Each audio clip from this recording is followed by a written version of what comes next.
저희 큰 이모님이 저기 충청도 홍성 아세요, 여러분? 예, 홍성에 사셨는데요. 지금 돌아가셨고요. 아주 시골에 사셨습니다. 그래서 그 시골 우리 이모 집에 가는 게 늘 즐거웠고 어릴 때 많이 갔거든요.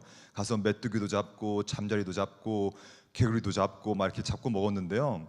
제가 늘 가다가 이제 하루는 그 이모님 집에 가는 게 다 좋은데 한 가지가 좀 마음에 걸리는 게 있었어요. 그게 뭐였냐면 아시다시피 지금 이거 어린이들은 잘 모를 텐데 푸세식 화장실 잘 모르죠, 우리 아이들? 푸세식이라고 지금은 집 안에 화장실이 있는데 옛날 집은 화장실이 저기 멀리 있었어요. 멀리 있었고 우리 이모님 집도 그 아주 그냥 마당을 건너가지고 약간 논두렁 같은 걸 지나야 화장실이 있었습니다. 제가 어릴 때 그 푸세식 화장실에 들어가는 것이 너무나 무서웠어요. 그래도 어떻게 하겠습니까? 갈 수밖에 없죠. 근데 새벽이었습니다.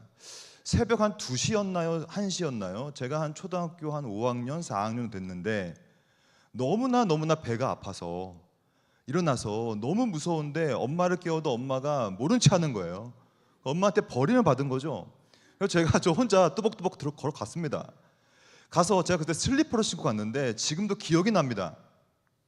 슬리퍼를 신고 가다가 드디어 화장실에 들어갔고 슬리퍼가 제 발가락을 막 삐져나오면서 떨어지려고 하는 거예요. 그 제가 그 슬리퍼를 안 떨어뜨리려고 버둥대다가 제가 빠져버렸습니다. 여러분 식사하셨을 텐데 죄송합니다. 제가 좀 더 자세하게 묘사를 좀 할게요. 제가 빠졌는데 어디까지 빠졌냐면 처음에는 발목 정도까지. 죄송합니다. 근데 제가 발목 정도 빠졌는데 이게 점점점 이게 또 올라오고 싶은데 제가 또 기우뚱해가지고 이번에는 거의 종아리까지. 그리고 제가 지금 기억이 나는데요. 그때 당시에 거의 허벅지 안쪽까지 제가 빠졌어요. 여러분 똥에 빠져 보셨습니까?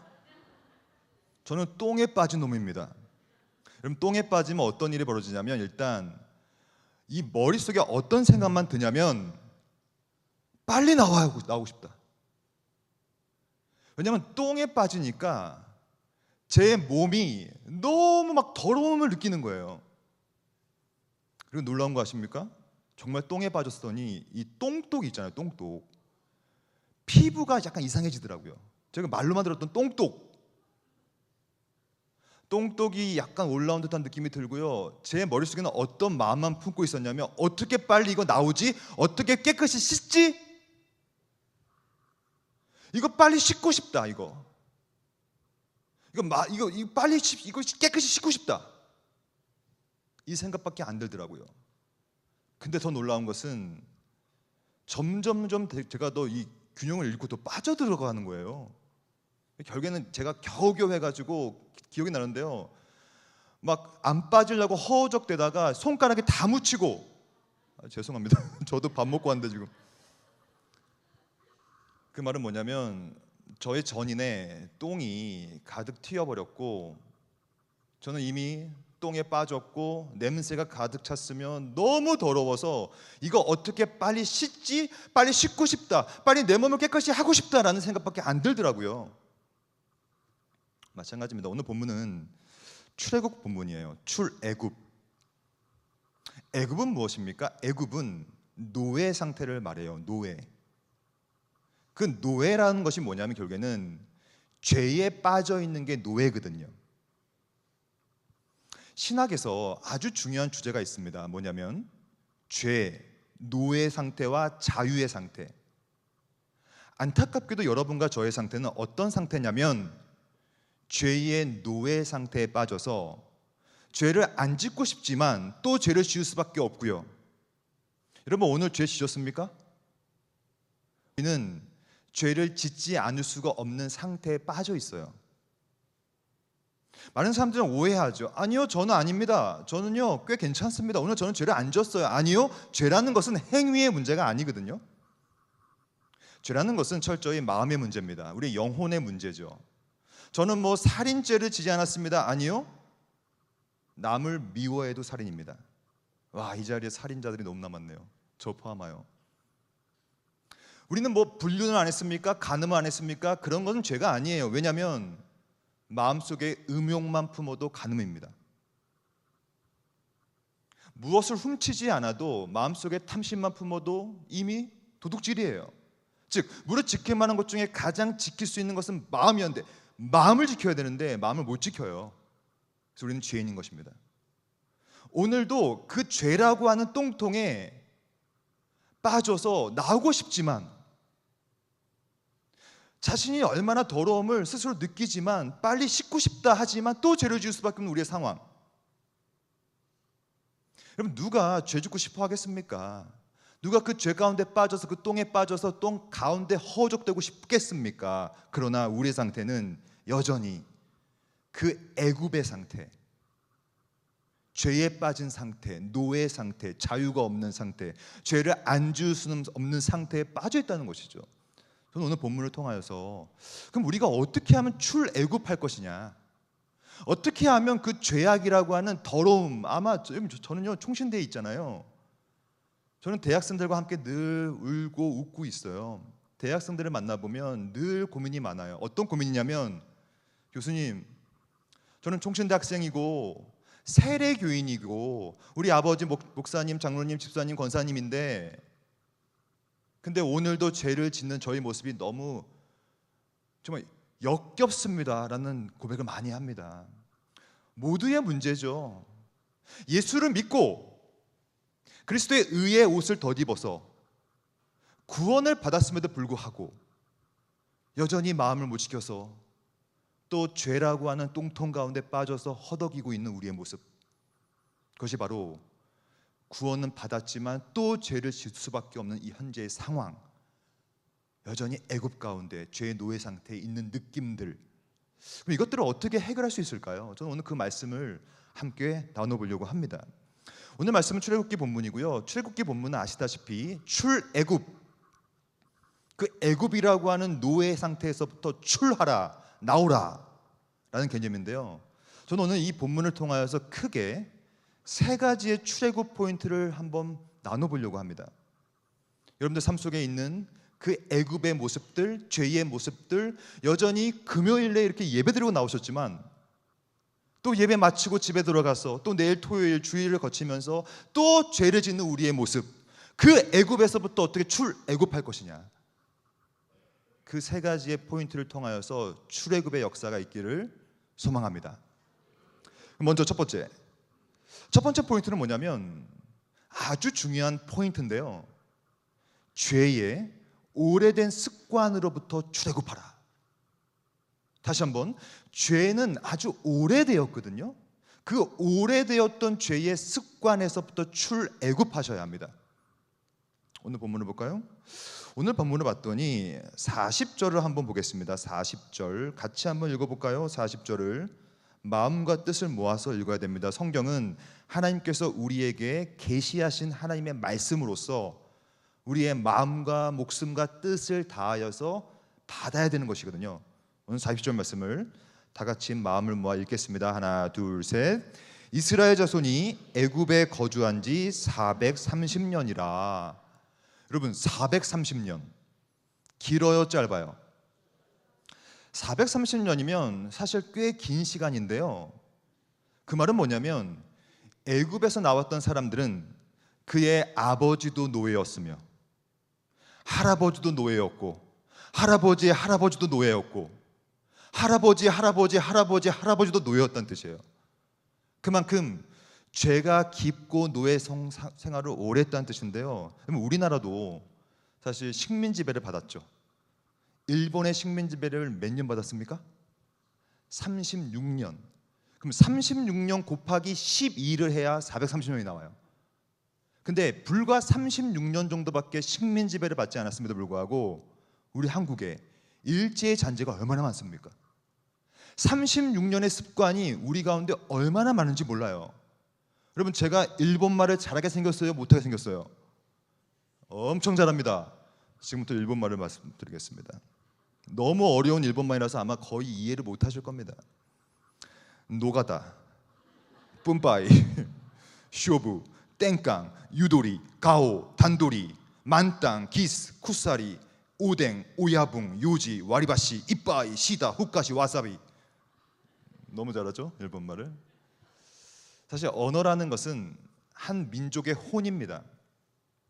언어 안에는 구조주의라고 하는데요, 한 민족의 얼개라고 해요. 그 얼개가 서려 있는 겁니다.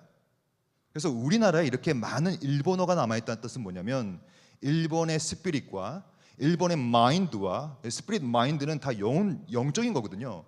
이 일본의 정신이 오래된 습관이 되어서 우리 한국 땅에 쫙 서려 있는 겁니다. 그러니까 민족 혼이 서려 있다고 하죠. 그만큼 36년밖에 안 됐는데, 물론 여러분 36년은 짧으면 짧지만 또 길면 길지만 또 짧으면 짧은 시간이잖아요. 36년의 지배를 통하여서 이렇게 일본의 민족 혼이 한국에 깊숙이 들어와 있어요. 근데요, 이스라엘 백성들은 몇 년입니까? 36 곱하기 12를 하면 430년이 나와요. 430년 동안 노예 생활. 아마 이스라엘 백성들은 율법을 다 까먹고 있었을 거예요. 430년 동안 애굽의 문화와 애굽의 언어와 이방 족속의 이교 문화와 그의 종교와 이런 것들이 얼마나 많이 그냥 엄습하고 있어 버렸을까요? 아주 오래되었죠. 죄라는 것은 이렇게 오래오래 되어 온 것입니다. 아주 오래되었어요. 여러분, 늪에 빠져보셨습니까? 저는 미국에서 유학을 한 8년 했는데요, 제가 미국의 어느 공원에 놀러 가가지고 저도 모르게 발을 헛디뎌 가지고 약간 늪가운 같은 데다 빠졌거든요. 늪은 오래된 겁니다. 그래서 끈적끈적거리고요, 빠지면 못 헤어나와요. 그것이 바로 늪이라고 하는 것이죠. 430년, 굉장히 오래된 세월이에요. 죄는 이보다도 오래되었습니다. 창세기 1장 때 하나님께서 세상을 창조하셨어요. 보시기에 심히 좋았어요. 2장까지 괜찮았어요. 불과 창세기 3장이 되면서 드디어 죄가 들어오기 시작해요. 그래서 창세기 3장부터 지금까지 죄는 너무나 오래된 우리의 습관과도 같은 겁니다. 여러분, 착각하면 안 됩니다. 우리는 가만히 있으면 절대로 죄의 반대로 기우는 것이 우리가 아닙니다. 인간의 특성은 뭐냐면, 가만히 인간을 놔두면 죄는 너무나 오래된 습관이기 때문에 죄의 방향으로 우리는 기울기 마련입니다. 이것이 바로 죄성이라는 거예요. 죄성. 죄는 오래되었고요, 죄는 그러므로 익숙한 것이고요, 오늘도 가만히 있으면 죄를 지을 수밖에 없는 것이 우리의 본성입니다. 이것을 뭐라고 부르냐면, 한번 따라해 볼까요? 제가 참 사랑하는 개념인데 따라합시다. 전적 타락. 이게 그 유명한 전적 타락 개념이에요. 너무나 죄가 오래되어 가지고 여러분과 저 모든 사람이 전적으로 타락을 해버렸어요.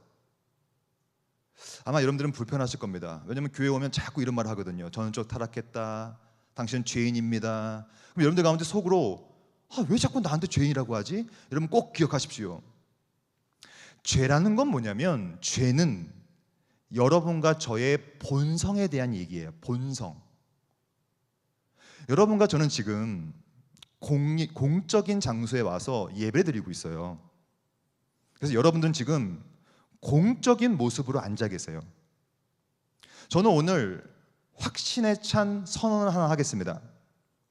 저는 오늘 한 10시 한 30분 정도까지 설교를 하고 마치고 갈 건데요, 저는 오늘 여러분들 앞에서 절대로 저의 본성을 보여주지 않을 겁니다. 절대로. 여러분 자신 있으십니까? 저는 절대로 제 본성을 여러분들에게 보여주지 않을 거예요. 왜냐하면 너무 더럽거든요. 여러분 자신 있으세요? 우리는 다 지금 멋진 포장지로 거룩한 척, 예배 잘 드리고 있는 척, 꽤 괜찮은 사람인 척 앉아 있죠. 이것이 바로 본성을 감추고 있다는 뜻이죠. 예를 들어 볼게요. 여러분, 우리 본성은 참으로 더러워요. 왜냐하면 죄는 오래된 거기 때문에 늪과 같아서 늪에 너무 오래 빠져 있어서 그것이 죄인지도 모른 채 살아가는 것이 바로 죄라는 것이죠. 지금 지하 2층이잖아요. 만약에 이 수원 지역에 엄청난 지진이 난다는 생각하면, 지진. 그래서 여기가 막 흔들리는 거예요. 막 흔들려요. 그럼 여러분 어떻게 하실 것 같아요? 여기만 흔들리면?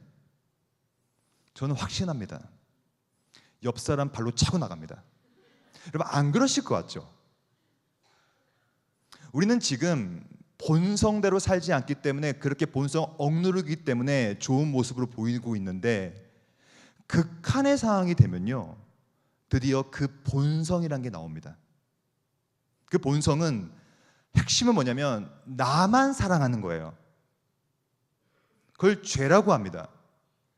원래 하나님은 우리를 만드신 이유가 뭐냐면 하나님을 사랑하고 이웃을 사랑해라 라고 인간을 만들어 놨는데 그 인간이 하나님과 이웃을 사랑하지 않고 보암직도 하고 먹음직도 한 저 선악과를 먹어서 내가 하나님처럼 되고 싶다, 나를 사랑해버린 거거든요. 죄라는 것은 기본적인 본성이 나만 사랑하는 거예요. 여러분 재난 영화를 보십시오. 자기만 살려고 노력하는 사람들 있죠. 재난 영화에 가면 빌런들. 그것은 다 우리의 모습이에요. 극한의 상황이 되면 우리의 본성이라고 하는 죄가 나오기 마련이고, 왜냐하면 그 죄는 너무나 오래된 것이거든요. 창세기 3장부터 시작하여 지금까지 전적 타락하였고 전 인류가 죄악에 빠져 있고 이 죄의 늪에 빠져서 똥통에 빠져서 허덕이고 있는 것, 이 죄의 습관에서부터 출애굽하셔야 합니다. 그럼 이거 어떻게 할 수 있을까요? 어떻게 하면 이 오래된 죄의 습관에서부터 나올 수 있을까요? 저는 총신대학교에 가면요 종합관이라는 건물이 있습니다. 저의 연구실이 종합관 2층에 있거든요. 제가 2층에서 한 3년, 2년 정도 살았어요. 그 연구실에서.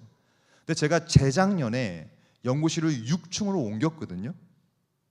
근데 제가 2년 정도 2층에 늘 가다 보니까 제가 출근해가지고 6층으로 이사한 걸 모르고 또 저도 모르게 막 제 이상한 층으로 가고 있는 거예요. 왜냐면 오래된 습관이니까. 6층으로 이사 갔으면 이제 6층을 눌러야 될 거 아닙니까? 엘리베이터. 안 눌러요.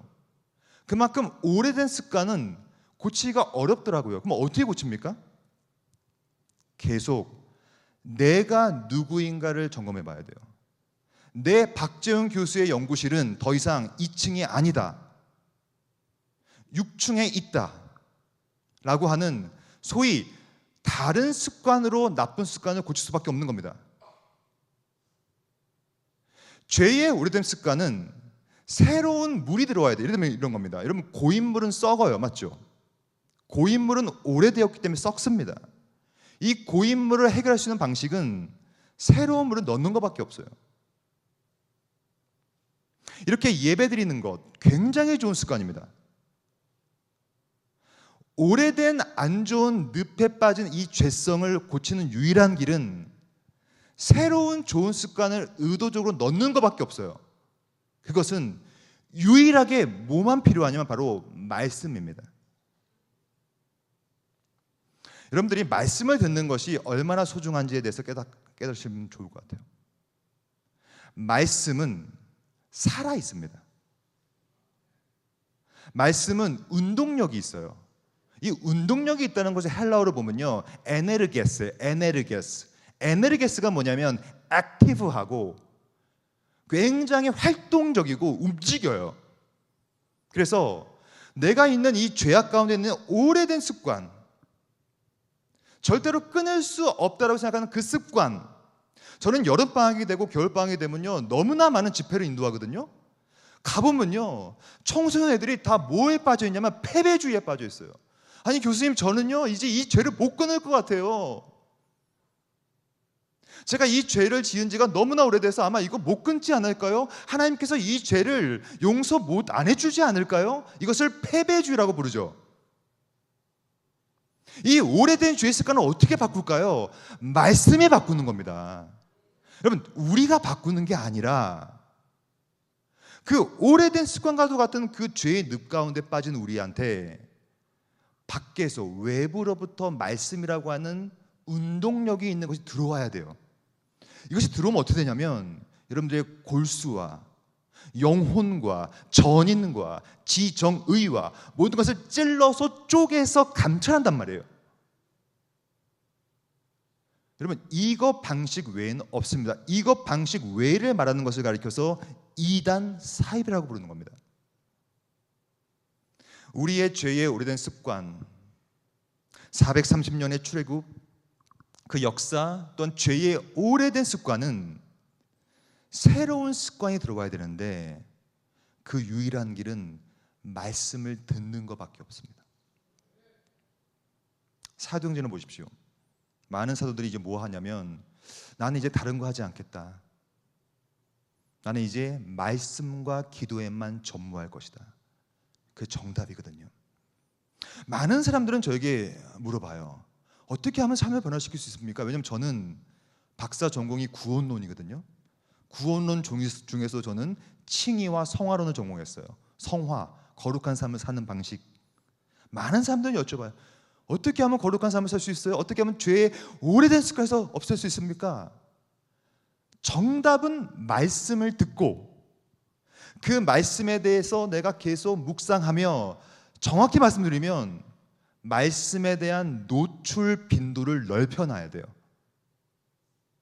예배를 통하여 설교 말씀을 통하여 계속 말씀을 들어서 그 말씀이 역사할 수 있는 그 기회를 계속 만들어야 됩니다.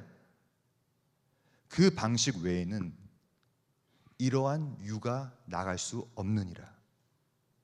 기억하십시오. 오래된 죄의 습관에서부터 출애굽할 수 있는 방식은 말씀의 그 빛과 말씀의 조명 외에는 없다. 두 번째는 첫 번째가 오래된 습관에서부터 출애굽 판단하는 거라면 두 번째는 오래된 나의 정체성에서부터 출애굽해야 됩니다. 잘못된 정체성에서부터 출애굽하셔야 됩니다.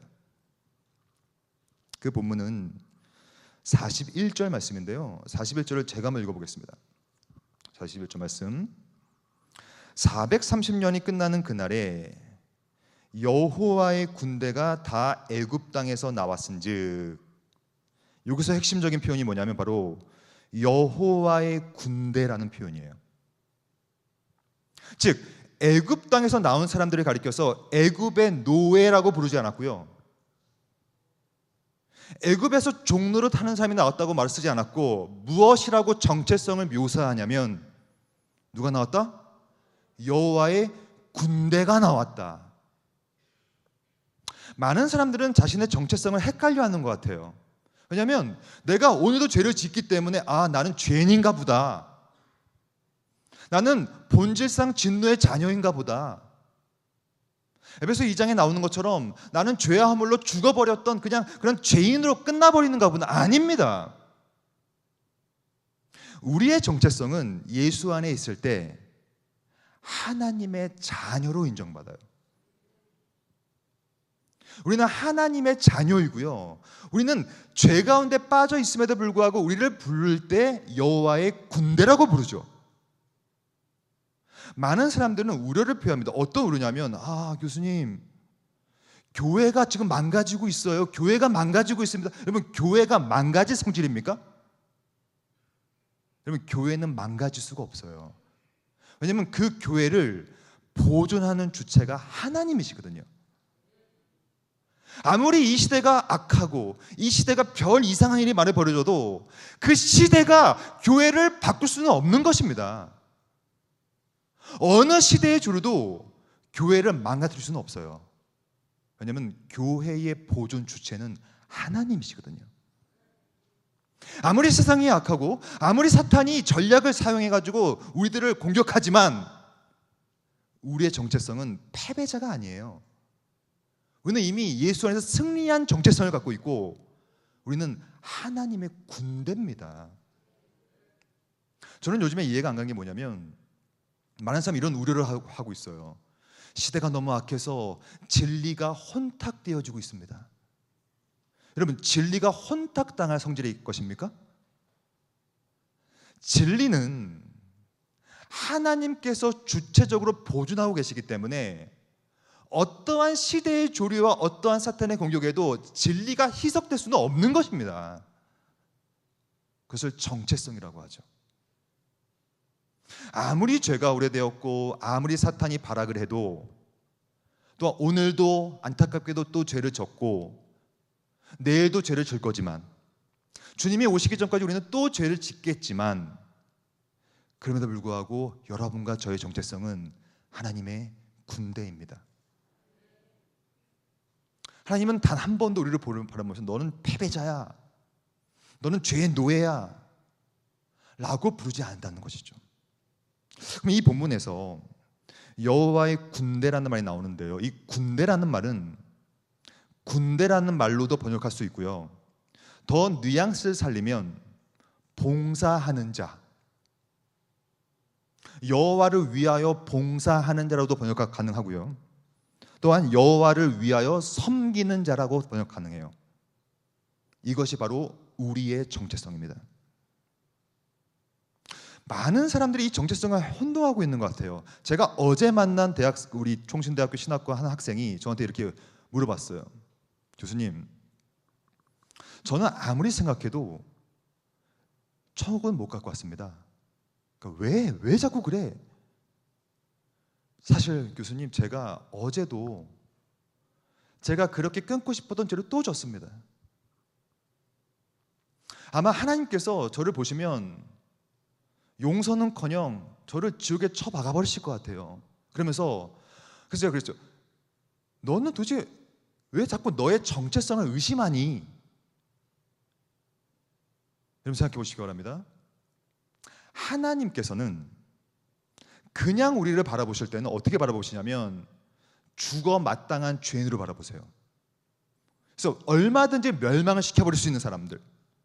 그러나 예수 안에서 우리를 바라보실 때는 온전하게 완벽하게 거룩한 자, 완벽하게 의롭게 돼버린 자로 인정합니다. 이것은 뭐라고 합니까? 복음이라 그래요. 오늘도 죄를 지음에도 불구하고, 오늘도 또 그 죄의 똥통 가운데 빠져서 허우됨에도 불구하고 끝까지 예수 안에서는 결코 정죄함이 없느니라. 로마서 8장 1절. 그것이 우리의 정체성입니다. 이 바른 정체성에서부터 우리의 삶의 변화가 일어나는 것입니다. 저는 이때까지 살면서 차를 4번 바꿨거든요. 제가 처음 몰았던 차가 수동차였어요.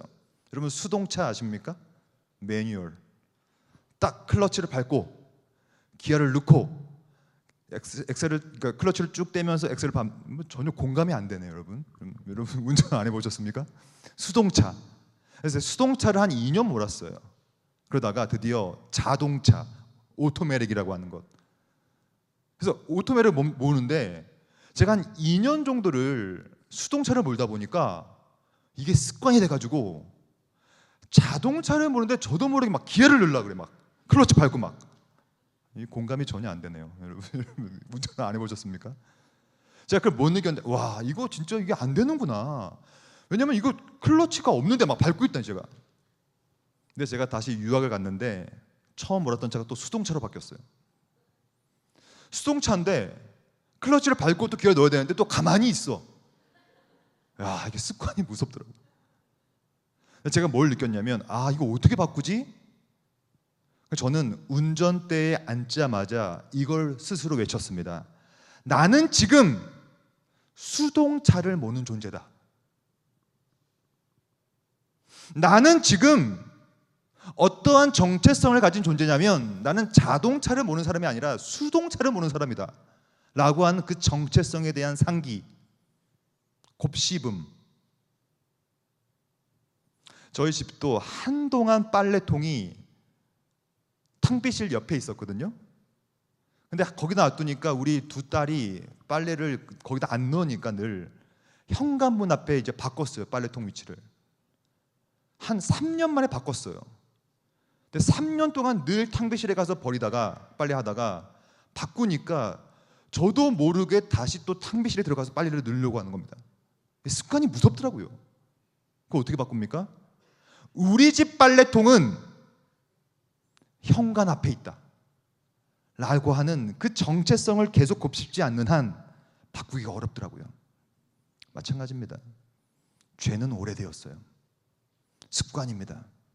그렇기 때문에 아주 오래된 습관 때문에 나의 정체성이 흔들리게 되는 것이죠. 내가 오늘도 죄를 지었으니 나도 오늘 죄인인가 보다. 나는 유기된 놈인가 보다. 나는 지옥에 떨어질 사람인가 보다 라고 하는 잘못된 정체성 가운데 우리는 패배주의에 빠져버리죠. 하지만 오늘 본문은 말합니다. 41절 430년이 끝나는 그날에 아주 오래된 죄악 가운데 그냥 똥통이 빠진 거죠. 그날에 누가 나오냐고 말하고 있냐면 바로 여호와의 군대가 다 애굽 땅에서 나왔은즉.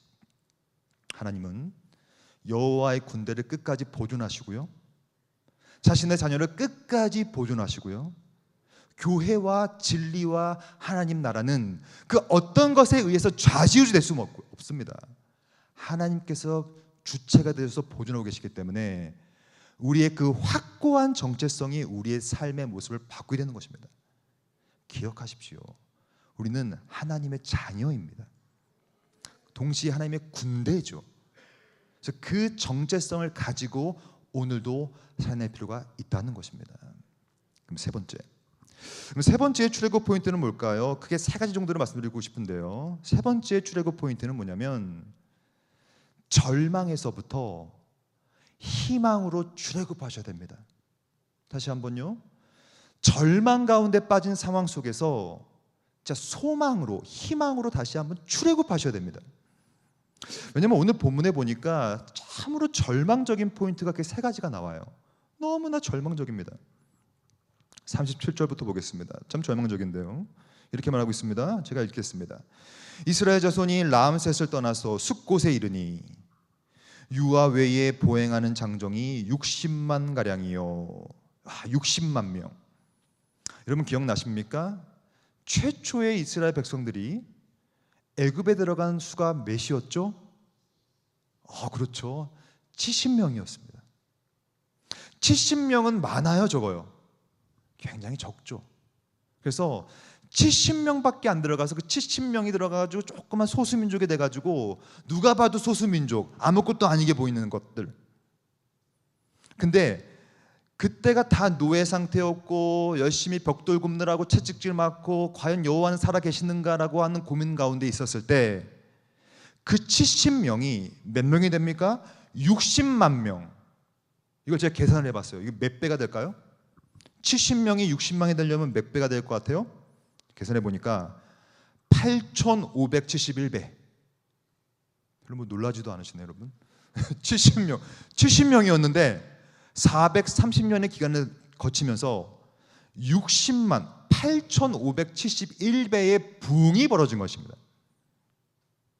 우리는 너무나 지나치게 하나님을 인간의 이성이라는 판단의 박스 안에 담아놓으려고 합니다. 그래서 늘 이렇게 바라보죠. 나는 70밖에 없다. 나는 70밖에 없고 이거 뭐 별것도 아니네. 나는 너무나 아무것도 아니네. 그러면서 막 또 패배주의에 빠지죠. 많은 사람들은 기도를 할 때 어떻게 기도하냐면 무조건 주시옵소서. 주시옵소서. 근데 그것이 안 주어지거나 못 받으면 또 패배주의에 빠지죠. 여러분 기도는 무엇입니까? 저는 우리 애가 어릴 때 우리 둘째 딸, 막내 딸이 아주 어렸을 때 3살인가 4살 때 기억이 나요. 그 아이가 저는 이제 미국에서 그 애를 다 낳는데 미국에서 있었던 일입니다. 실제로 제 책상에 이따만한 칼이 있었어요. 카터칼이었어요. 여러분 미국 카터칼 보셨습니까? 거짓말 좀 보태서 이따만합니다. 진짜 이따만해요. 잔디를 깎는 칼이라서. 그 칼을 보더니 3살짜리 딸애가 저한테 이렇게 말했어요. 아빠 말도 잘 못하는데 아빠 저거 주라고, 저거 달라고. 여러분 제가 아빠로서 그 큰 커터칼을 딸한테 줄 수 있습니까 없습니까? 주면 그 미친 아빠죠. 주는 순간 잘라버릴 텐데 자기 손을. 안 줬어요. 안 주니까 이 애가 막 뒤집어지는 거예요. 아빠 막 떼쓰고 달라고, 칼 달라고. 근데 제가 그렇게 떼써도 줄 수 있어요 없어요? 안 줬습니다. 그러니까 안 주니까 막 뒤집어지면서 막 떼고 그러면서 달라고 막 소리 지르는 거예요. 끝까지 안 줬어요.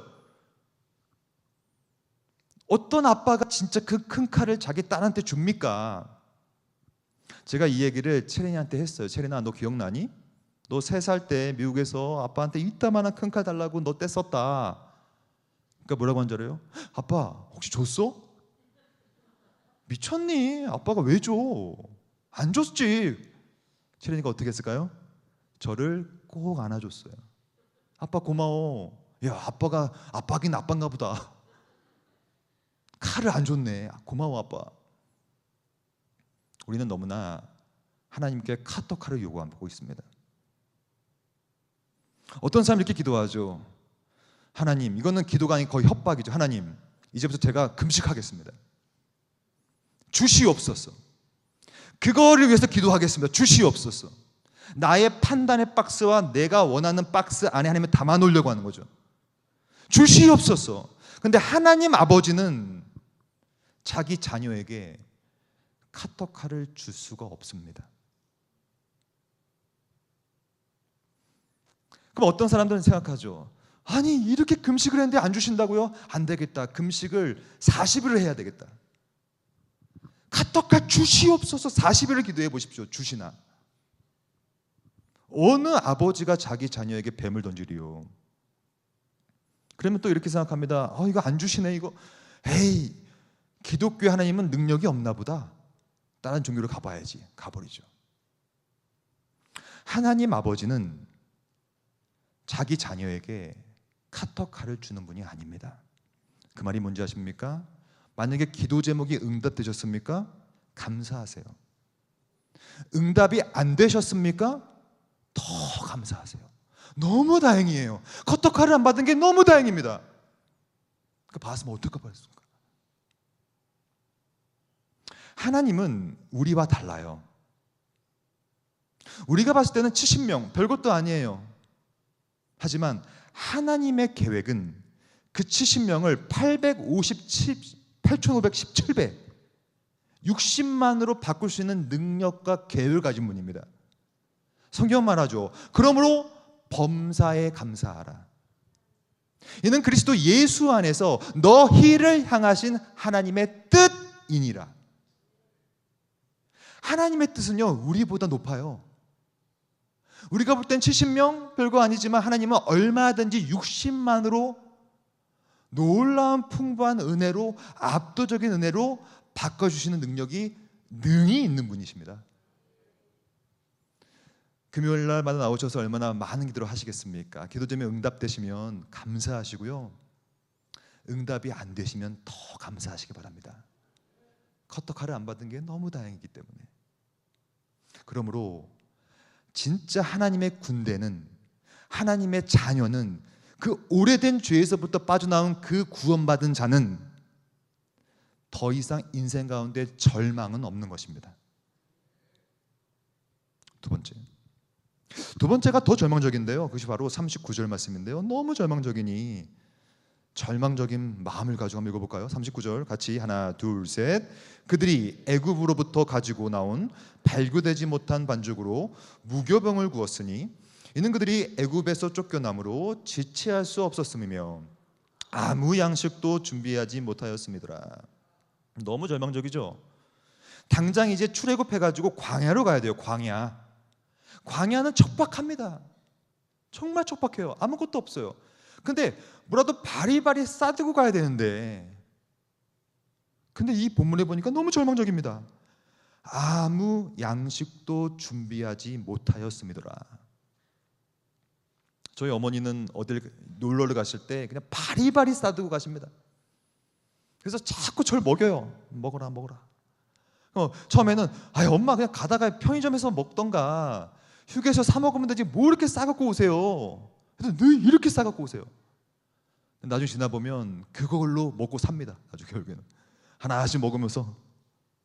금강산도 식후형이라고 놀러 갈 때도 먹는 게 중요합니다. 하지만 광야로 갈 때는 최소한 물 좀 챙기고 과자도 좀 챙기고 고기랑 빵, 또 광야로 가니까 좀 건어물 같은 거 오랫동안 먹을 수 있는 거 좀 챙겨야 되지 않겠습니까? 근데 안 챙겨요. 없어요. 아무 양식도 없어요. 요즘 대학생들은 참 불쌍합니다. 왜냐하면 취업이 안 돼요. 과거에는 대학을 졸업하면 바로 취업 막 되고 연봉 좋고 했는데 지금은 취업도 안 되고 연애도 안 되고. 제가 최근에 만난 한 남자 친구가 정말 안타깝게 17번 차였대요. 17번. 계속 고백을 하는데 계속 차요. 그러니까 이거 뭐 차이고 연애도 안 되고 공부도 안 되고 취업도 안 되고 죄 짓고 막 힘들고 관계 문제 어렵고. 요즘에는요 왜 이렇게 부모와 사이가 안 좋은지. 엄마 아빠가 거의 원수처럼 그렇게 지내고, 그러니까 뭐 하나 있는 게 없이 넉넉함이 없이 그냥 아무 양식도 없는 것처럼 많은 사람들은 절망에 빠져 있어요. 하지만 이 본문은 정확히 말하고 있어요. 아무 양식이 없었기 때문에 만나와 메추라기가 내리게 되는 것입니다. 아무 양식도 없는 그 순간이 하나님께서 일하시는 포인트예요. 만약에 우리가 바리바리 못 사두고 가고 뭐 좀 믿을 것 좀 있고 내 뒤에 보험 좀 듬직하게 있고 뭐 좀 이렇게 믿을 배포가 있으면요, 여러분 기도하겠습니까? 실제로 통계가 나왔는데요, 미국에서 통계인데 미국에 있는 많은 부자들이 있잖아요. 그런 부자들, 특별히 또 동남아시아의 중국에도 많은 졸부들이 있거든요. 우리나라도 재벌이 있고요. 재벌 3.5세 이상으로 올라가면 올라갈수록 무조건 타락한대요. 그러니까 재벌이 안 된 게 다행스러워. 저는 솔직히 말해서 재벌 3세 4세 이렇게 올라가다 보면 너무 돈이 많고 남부러울 것이 없기 때문에 웬만하면 다 마약하고 웬만하면 다 타락해가지고 인생 망치게 산대요. 왜냐하면 돈도 많고 의지할 것도 많고 뭐가 너무나 많으니까 하나님을 찾을 이유가 없는 것이죠. 왜 하나님은 아무 양식도 준비하지 말라고 했을까요? 왜 그런 상황으로 이끌어 가실까요? 왜 아무것도 없을까요? 그때 드디어 우리는 하나님을 믿게 됩니다. 그때 만나가 내리고요, 그때 메추라기가 내리고요. 만나 아시죠? 만나가 아람어와 히브리어의 조합인데 만나? 이게 뭐야? 라는 뜻이에요. 이게 뭐야? 너무 신비로운 사건이니까요. 아무 양식도 없을 때 하나님께서 일을 하시기 때문에 너무 신비로운 일들이 벌어지게 될 겁니다. 믿을 구석이 있으면 하나님을 기도하지 않죠. 누가 기도하겠습니까? 내 삶 속에 있는 아무것도 없는 포인트, 그때 우리가 할 것은 기대입니다. 하나님께서 어떻게 만나와 메추라기로 우리를 먹이실까 라고 하는 그 기대감, 거기서 멈추지 않죠. 진짜 큰 절망은 사실 42절 말씀이거든요. 42절 말씀을 제가 한번 읽겠습니다. 이것도 참 안타까운 멸망의 아주 절망의 순간인데요. 42절, 이 밤은 그들을 애굽 땅으로 인도하여 내심으로 말미암아 여호와 앞에 지킬 것이니 이는 여호와의 밤이라 이스라엘 자손이 다 대대로 지킬 것이다. 핵심은 바로 밤입니다. 출애굽은 밤에 되었는데요, 이 밤이라는 것이요 참 컴컴하고 위험한 공간이죠. 여러분들은 앞길이 밝습니까? 우리 인생은 하루하루, 여러분 저도요 뭐 여러분들보다는 아니지만 나이가 좀 먹다 보니까, 죄송합니다 여러분 연배가 더 많으신데 저보다, 저도 저 개인적으로 저의 인생을 봤을 때 제가 지금 제일 늙었잖아요. 지금 저는 제 개인적으로 봤을 때. 그러다 보니까 좀 약간 허리도 아프고 막 이래요. 그러다 보니까 막 운동도 열심히 해도 운동을 막 열심히 하니까 또 열심히 달리기도 하니까 또 무릎도 아프고, 또 무릎이 아프니까 또 막 짜증나고 막 이러다 보니까 막 연약하고 막 밤을 지나가는 것 같아요. 다 그렇지 않습니까? 그러니까 이 밤, 어두움, 아마 여러분들도 아마 이 삶 속에서 이 밤을 만나서 금요기도에 나오셔서 기도로 나오셨겠죠. 해결해달라는 그 밤에 대한 기도. 하지만 기억하시기 바랍니다.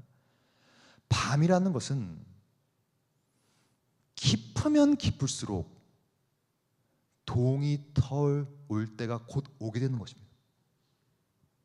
이거는 상식적인 이야기죠.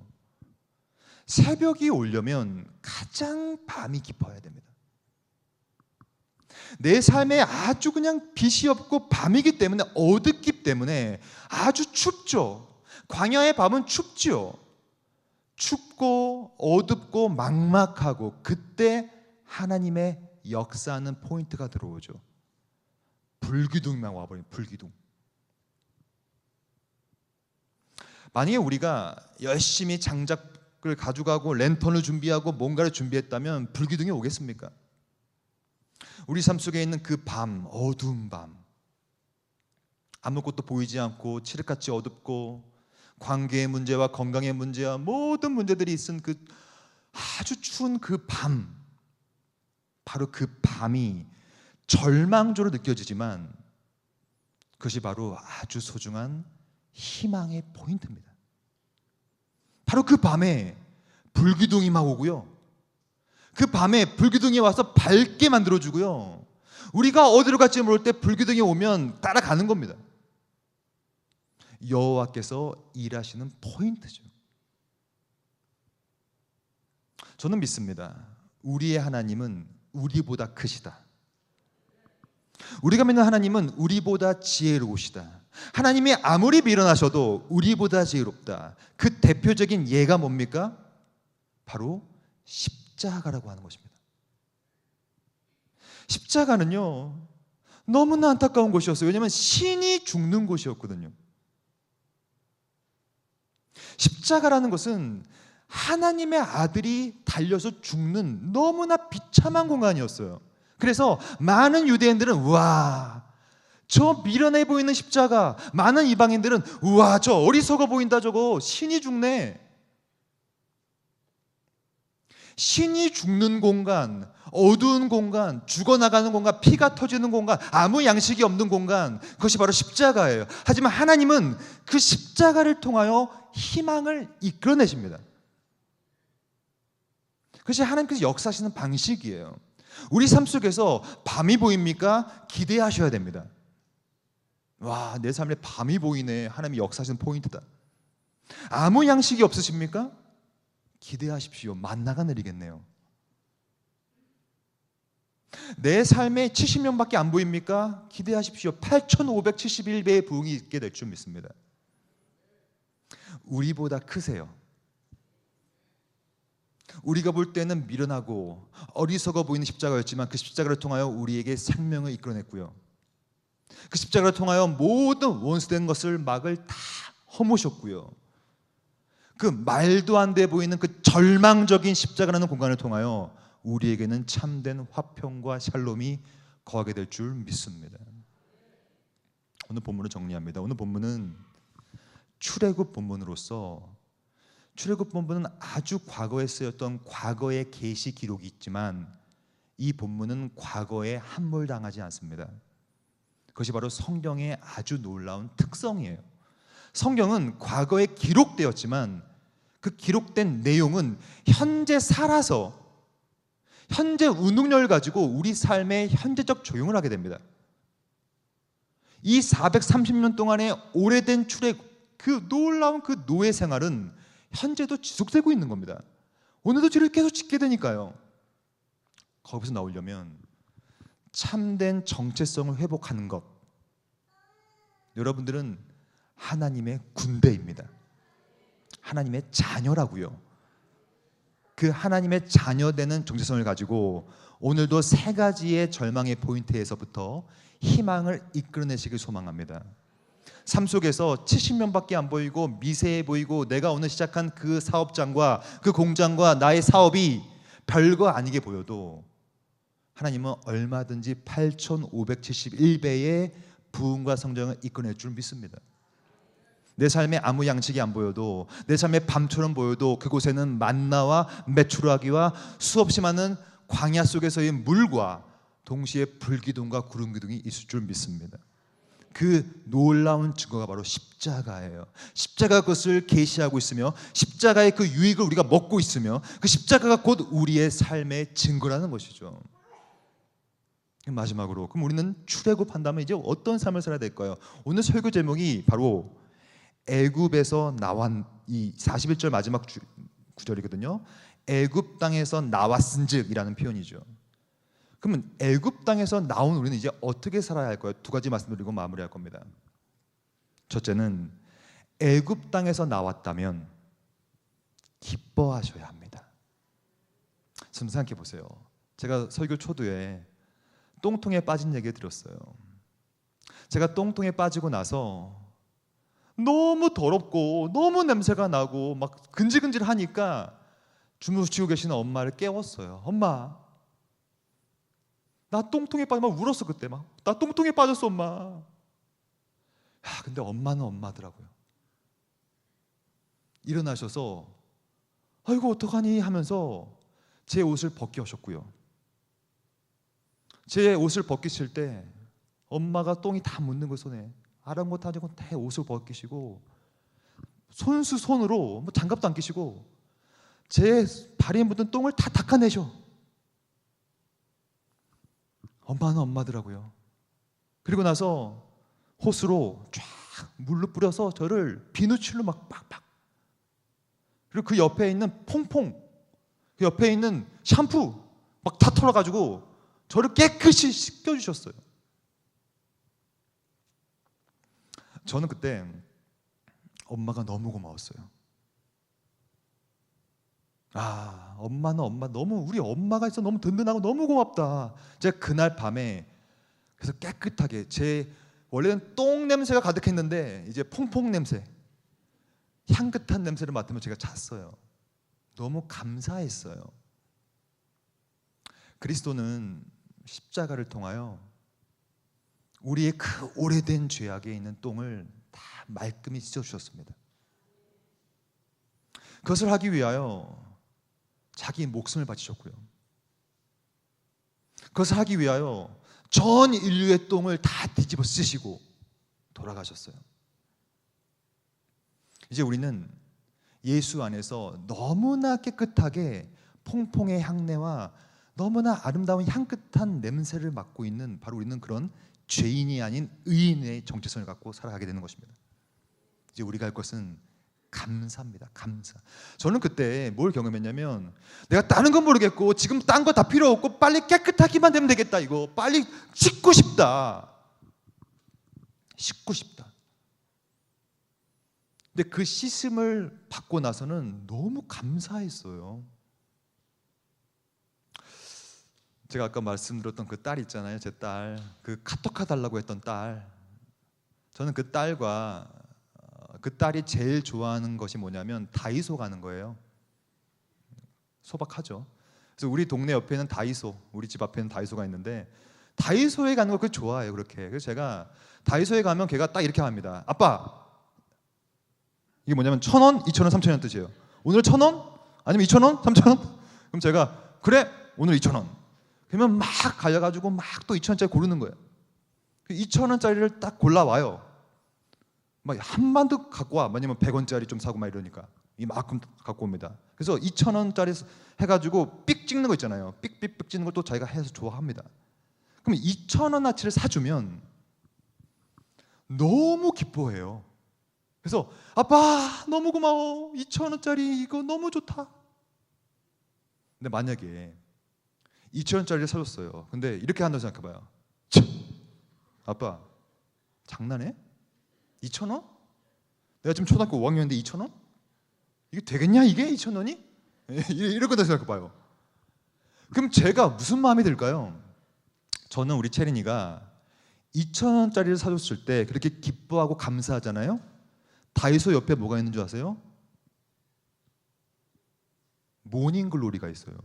저는 모닝글로리 데리고 가요. 그래서 왜냐면 2,000원을 사줬더니 너무 감사해 하니까 그래서 모닝글로리 가서 2만 원어치 사줍니다. 그게 아빠의 마음이에요. 그리스도께서 우리의 모든 것을 다 씻어주셨는데 근데 오늘도 아낌없이 은혜를 베풀고 계신데 계속 불평하고 이것밖에 안 주냐? 그러면요 모닝글로리는커녕 이제 다이소도 안 갈 겁니다. 저는 범사에 감사하라. 이는 그리스도 예수 안에서 그 십자가 안에서 우리의 똥통을 깨끗이 씻겨주신 그 그리스도 예수 안에서 너희를 향하신 하나님의 뜻이니라. 가장 중요한 사실은 출애굽한 백성은 늘 감사해야 합니다. 제가 오늘 임재영 목사님과 같이 식사를 하면서 임재영 목사님이 계속 뭐라고 하셨는지 아세요? 진짜 오늘 한 50번 하신 것 같아요. 저 앞에서 너무 감사하대요. 너무 감사하대. 여러분들을 만나서 감사하고, 이렇게 멋진 교회당을 지어서 감사하고, 예배드려서 감사하고, 감사 얼마나 기쁩니까? 하나님 보시기에 얼마나 기쁘시겠어요? 감사하다는 것. 두 번째, 마지막입니다. 두 번째는 이제 똥통에서 나온 사람답게 사셔야 됩니다. 깨끗한 그릇이 되셔야 돼요. 하나님은 더러운 그릇을 쓰지 않습니다. 왜냐하면 더러운 그릇에다가 뭘 담을 수가 없거든요. 생각해 보세요. 똥통에 빠졌어요. 깨끗이 씻었어요. 그 똥에 들어가고 싶으세요? 저는 안 들어오고 싶습니다. 그래서 오늘도 계속 내 안에 서려있는 수없이 많은 똥 너무나 많거든요. 죄악의 모습, 유혹이 너무나 많거든요. 이 죄의 유혹이 뭔지를 설명드릴게요. 사탄은 창세기 3장부터 지금까지 똑같은 전략만 사용합니다. 그게 죄의 유혹이라고 하는 것인데 한번 따라해 볼까요? 사탄의 전략인데요. 따라해 봅시다. 그래도 괜찮을 거야.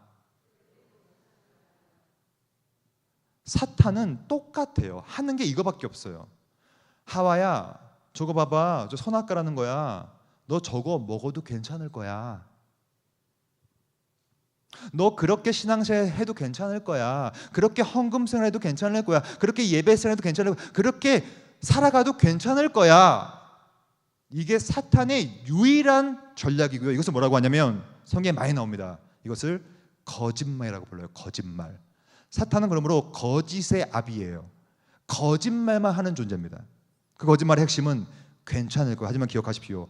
괜찮지 않습니다. 선악과를 먹는 것이 괜찮은 것이 아니에요. 그렇게 신앙생활 하시는 거, 그렇게 예배드리시는 거, 그렇게 살아가는 거는 괜찮지 않습니다. 사탄은 오늘도 똑같은 전략을 사용합니다. 거짓말이에요. 괜찮을 거야. 그렇게 연애해도 괜찮을 거야. 그렇게 결혼생활해도 괜찮을 거야. 그 똥에 빠지려고 하는 유혹, 거기서부터 계속 깨끗한 자신을 유지하셔야 돼요. 즉 제가 깨끗이 엄마로부터 씻음받은 것처럼 늘 그리스도의 향내와 퐁퐁의 향기를 풍년할 수 있도록 프레시하게 그러한 삶을 영위해 가셔야 됩니다. 그것이 바로 성화라고 부르는 것입니다. 오늘도 애굽에서 나왔은즉 그 애굽에서 나온 사람답게 감사하시고 계속해서 사탄이 괜찮을 거라는 거짓말을 칠 때 자신을 그 죄의 유혹에서부터 깨끗하게 하는 그런 삶을 사시는 저와 여러분 되기를 소망합니다. 오늘도 하나님께 감사의 기도를 올려보세요. 카톡할만 강구하는 것이 아니라 주시옵소서만 외치는 것이 아니라 감사를 표해주시기 바랍니다. 오늘도 나를 구원해주셔서 감사합니다. 기도하시겠습니다. 하나님 감사합니다. 우리를 이 오래되었던 죄악의 땅, 이 애굽의 땅에서부터 구출해 주셔서 감사합니다. 이 더러운 똥, 이 더러운 죄의 습관, 이 냄새 풀풀 나고 나의 피부를 좀먹게 만드는 이 똥독이 오르는 이런 죄의 본성. 하지만 그리스도께서 이 모든 십자가를 통하여 사건을 통하여서 우리를 깨끗하게 하셨고 이제 우리는 애굽 땅에서 나왔기 때문에 이제 우리 모든 성도들은 앞으로 하나님께 감사를 표하고 오늘도 기도 가운데 감사와 찬양을 올려드릴 수 있도록 인도하여 주시옵소서. 이제 그리스도의 십자가의 피로 모든 더러움에서도 제거되었으니 이제 각자의 삶 속에서 죄의 유혹을 버리고 오래된 구습을 버리고 깨끗한 그릇 될 수 있도록 그 은혜를 허락하여 주시옵소서. 이 모든 말씀 우리를 그 죄악의 똥통에서부터 이끌어내신 예수 그리스도의 이름으로 기도드립니다. 아멘.